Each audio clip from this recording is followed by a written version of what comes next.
Hello guys! Welcome back sa kusina ni Mamay. Ngayon ay magluluto naman tayo or gagawa naman tayo ng no-bake cupcake or steamed cupcake. Umpisa na po natin.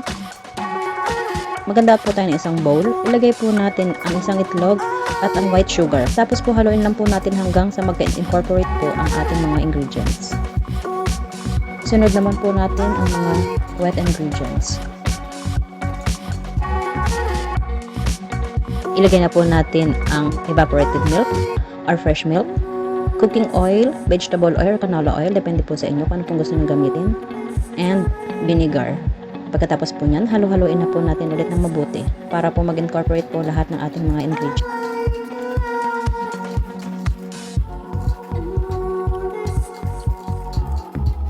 After po nyan, lagay naman na po natin ang mga dry ingredients.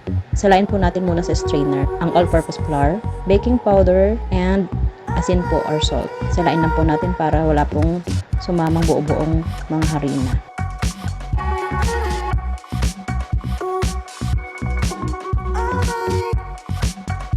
And then po, sunod po natin ang cocoa powder. Salain din po natin siya.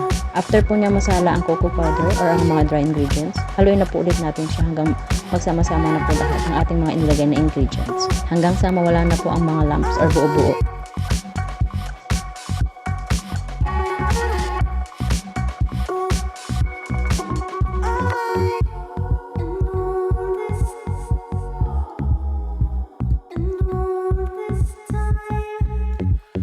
Gumamit po ako dito ng large photo molders at nilagyan ko rin po siya ng cupcake liners. At kapag nailagay na po natin isa-isa ang ating mga hinalong mga ingredients kanina para sa no steam cupcake, magtira po tayo ng 1/4 inch sa kada molder kasi po aalsa pa po siya.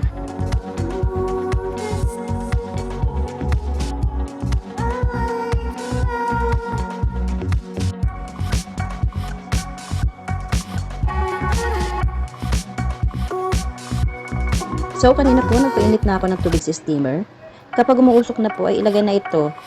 At to make it sure na ang itatakip po natin sa steamer ay may tela para hindi po mag-absorb ng tubig ang mga mixture. At lutuin po ito sa loob ng 12 minutes. Sa unang 6 minutes po, nakaset ang apoy sa medium heat. At sa natitirang 6 minutes, ay iset po ito sa low heat. After po nyan, kapag naluto na po ang ating steamed cupcake, tusok-tusukin lang po natin to make it sure po na luto na po ang loob ng ating cupcake. Tingnan lang po natin kung ano po sasama sa ating cupcake. At pagkatapos po niyan, palamigin lang po natin ng 1 to 2 minutes at pwede na pong i-enjoy ng mga bata.